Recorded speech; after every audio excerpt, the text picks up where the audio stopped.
언제나 필승! 네, 반갑습니다. 필승입니다. 반갑습니다. 자, 이번에 분석해드릴 기업은 제이콘 텐트리입니다. 일단 제이콘 텐트리는 아마 아시는 분들이 대부분일 거예요. 그만큼 굉장히 유명한 그런 기업 중에 하나이고, 사실 대한민국 컨텐츠, 뭐 드라마라던가 혹은 영화에 관해서는 스튜디오 드래곤 다음 가는 기업이라고 알려져 있습니다.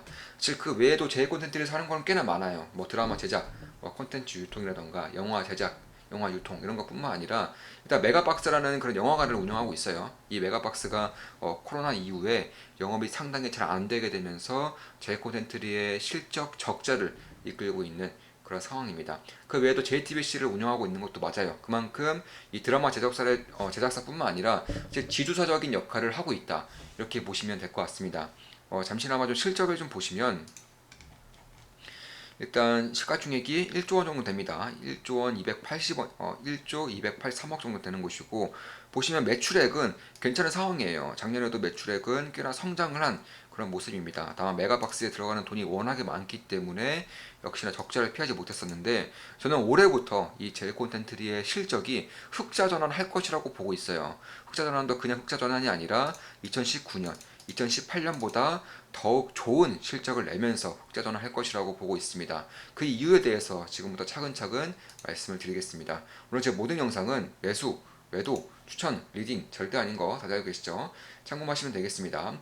자, 일단 코비드로 인해서 메가박스가 완전히 죽었음에도 불구하고 JTBC라던가 넷플릭스 향으로 가는 이런 컨텐츠들이 상당히 잘 되고 있어요. 뭐 2021년에는 대표적으로 지옥, 그리고 DP가 제이콘 텐트리의 자회사들이 만든 것이고 2022년에는 훨씬 더 잘 날 것이라고 생각을 하고 있습니다. 일단 개봉되는 것들만 보더라도 상당히 좀 메리트가 있어요. 일단 2021년에 개봉했던 것들만 보더라도 뭐 이태원 클라스라던가 아니면 DP, 뭐 지옥이라던가 아니면 영화도 마찬가지예요. 영화도 범죄도시, 백두산, 악인전, 뭐 좋은 놈, 나쁜 놈, 이상한 놈, 변호인, 완벽한 타인 이런 식으로 이제 영화에서나 혹은 드라마에서나 상당히 좀 존재감을 드러내고 있는 그런 상황이었습니다. 사실 스튜디오 드래곤에 비해서 상당히 잘 안 되는, 그러니까 못 나가는 그런 제작사였다가 저는 올해 하반기부터는 스튜디오 드래곤과 거의 어깨를 나란히 할 수 있는 그런 기업으로 저는 컸다라고 보고 있습니다. 특히 올해부터는 저는 올해 같은 경우는 오히려 스튜디오 드래곤보다 더욱더 잘 나갈 수 있는 그런 모멘텀을 만들었다고 보고 있어요. 특히 넷플릭스든 디즈니 플러스든 혹은 뭐 마블이든 각가지 영화 제작사든 대작들이 쏟아져 나올 것이라고 보고 있습니다. 코로나로 인한 피해는 사실 뭐 물류라던가 아니면 제조업이라던가 건설 이쪽만 피해를 입은 게 아니죠. 뭐 자영업자는 말할 것도 없고요. 그뿐만이 아니라 이런 드라마 제작, 영화 제작에서도 상당한 피해를 줬던 것이 바로 이 코로나 이슈였습니다. 왜냐하면 한 명이라도 코로나에 걸리게 될 경우에는 드라마 제작에 역시나 크나큰 타격이 있을 수밖에 없는 것이고 또한 이제 거리두기라던가 인원수 제한 혹은 촬영 장소가 협조가 되지 않는 등의 그런 불편함이 상당히 컸었어요. 그래서 그런 것들이 올해부터는 거의 대부분이 해소가 될 것이라는 점에서 저는 대작들이 지금까지 밀리고 밀려왔었던 그런 대작들이 쏟아져 나올 것이라고 보고 있습니다. 따라서 코로나가 끝나면서 이제 리얼 경제라고 하죠. 오프라인 경제가 컨택트 경제가 살아날 것이라는 의견에는 저도 동의를 하는 바이지만 다만 그렇다고 해서 지금까지 커왔던 언택트 경제가 다시금 고꾸라질 것이냐 저는 아니라고 보고 있습니다. 특히 그 중에서도 OTT라던가 드라마 제작사, 영화 제작사는 오히려 영화관이 다시금 턴 어라운드를 진행을 하면서 이쪽에 대한 투자도 저는 훨씬 더 활발하게 오히려 작년보다도 훨씬 더 활발하게 이루어질 것이라고 보고 있습니다. 특히 2022년 라인업만 본다면 스튜디오 드래곤도 제 콘텐츠에는 비비지 못할 정도로 상당히 기대작들이 많아요. 일단 당장 1월 28일에 이제 오픈될 이제 지금 우리 학교는 같은 경우도 유튜브에 제 영상이 나오고 있어요. 유튜브에 영상이 나오고 있는데 상당히 좀 기대가 큰 그런 상황입니다. 그 외에도 사실 뭐 안나라 수마나라던가 혹은 모범가족, 뭐 카지노, DP2도 나오고요.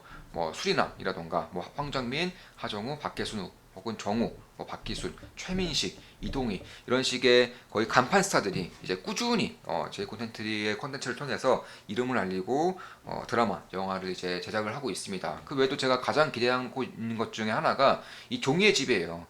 종이의 집이 전 세계적으로 가장 이제 히트를 쳤던 그런 드라마 중에 하나죠. 저도 이 JTBC를 좀 분석을 하면서 이 종이의 집에 대한 그런 것들을 좀 본다는 거 사실 굉장히 쉽죠. 뭐 디피트도 마찬가지고 종해지도 마찬가지고 특히 종해지 같은 경우는 원작을 그대로 리메이크하는 것이기 때문에 원작이 얼마나 재밌냐 재미없느냐에 따라서 한국판 종해집도 흥행성에 대해서 크게 이제 영향을 끼칠 수밖에 없는 것이고 그런 점에서 분석하기가 매우 쉽습니다. 저 같은 경우도 종이의 집을 이제 재고 센트리를 좀 분석하면서 거의 다 봤어요. 네, 거의 다 봤는데 예, 정말 재밌습니다. 종이에조 정말 재밌더라고요. 그래서 그런 것을 봤을 때에도 특히 대한민국과 대한민국의 그런 문화라던가 혹은 대한민국의 그런 감정선 이런 것들과 잘 맞는 부분들이 상당히 많아요.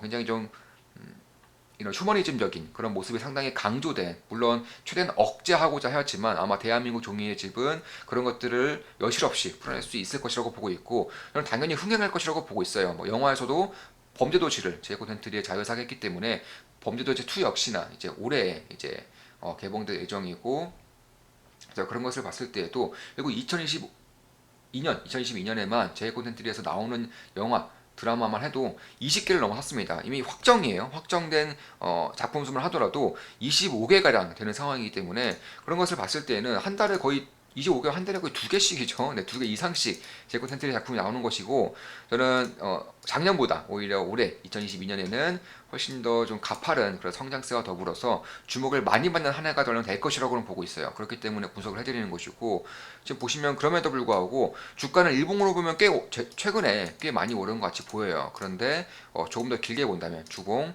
월봉, 연봉으로 본다면 여전히 박스권입니다. 여전히 지금 보시면 박스권을 기고 있는 것이고 이 박스권을 돌파하면서 저는 제대로 된 시세가 나올 가능성도 충분히 있다. 왜냐하면 자기 콘텐츠에 대한 그런 팬더멘털이 올해부터는 상당히 좋아지는 모습이 보일 가능성이 있기 때문입니다. 다만 그렇다면 그래 제 콘텐츠들이 대작들 많아. 지금 우리 학교는부터 시작해서 범죄도시 2라던가 종이의 집이라던가 대작들이 굉장히 많이 나오는 것으로 알고 있다. 다만 그럼에도 다른 기업들과 대비해서 고평가 영역에 있다면 투자자로서는 리스크가 있는 것이 아니냐 이런 의구심이 들 수 있어요. 그런 것들도 좀 보시면 대부분의 이런 콘텐츠 제작사들의 PSR이 제 콘텐츠는 적자이기 때문에 PER로 좀 하기가 어려워요. 이런 것들은 좀 저는 올해부터는 턴어라운드에 성공할 것이고 저는 흑자 전환을 할 것이며 오히려 2019년, 2018년보다 실적이 저는 잘 나올 것이라고 보고 있습니다. 다만 그럼에도 적자이기 때문에 PER로는 할 수 없다는 점. 그러니까 지금 기준으로 물론 PER로 제 계산상에서는 PER로 하더라도 충분히 다른 기업들과 비교했을 때는 고평가 영역은 아니다. 근데 PSR로 하더라도 올해 작년 기준으로 해보겠습니다. 작년 기준은 6,250억 정도, 6,250억이 이제 매출에 나와 있는 것인데 시가총액이 1조 원, 1조 원을 살짝 넘어요. 그러니까 PSR이 2가 안 됩니다. 거의 한 1.6, 1.7 정도 될 것 같아요. 그러면 1등 기업이죠. 제 콘텐츠 제작 1등 기업인 스튜디오 드래곤부터 살펴보면 자 보시면 매출액이 4,800억, 5천억이라고 치더라도 보시면 PSR이 5가 넘죠. 네, PSR이 5가 넘습니다. 시가총액이 2조 5천억이기 때문이에요. PSR은 매출액 기준으로 시가총액을 나누는 것을 뜻합니다. 보통의 성장주에서 이런 기법을 많이 사용하고 있죠. 그리고 키스트 같은 경우도 시가총액이 2,200억이죠.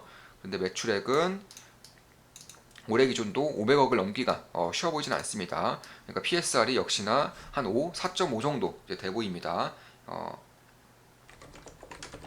그리고 에이스토리 같은 경우도 시가총액이 2,560억 그리고 매출액은 200억 부근이죠. 올해 같은 경우는 꽤나 잘 나올 수 있기 때문에 한 400억 정도라고 보더라도 보시면 PSR이 이제 5 이상을 이제 뜻하고 있죠. 제 콘텐츠는 2가 안 됐습니다.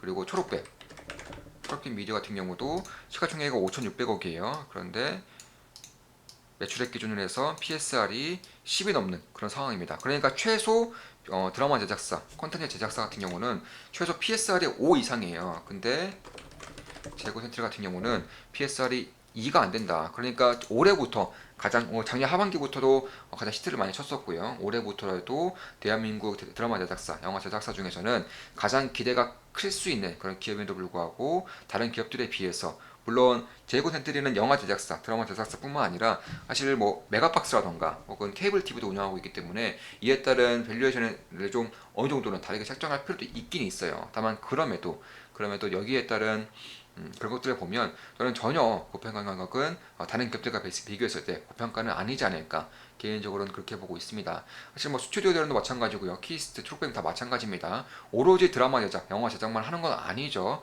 드라마 유통이라던가 혹은 채널이라던가 케이블이라던가 이런 것들도 다 같이 운영하고 있는 그런 기업들이 대부분이기 때문에 사실 그렇게까지 고평가는 아니지 않나 개인적으로는 그렇게 보고 있습니다. 자, 이것으로 방송 마치겠습니다. 지금까지 제이 콘텐츠에 대한 분석이었습니다. 앞으로도 좋은 분석, 좋은 기업 분석으로 찾아뵙겠습니다. 필승이었습니다. 필승!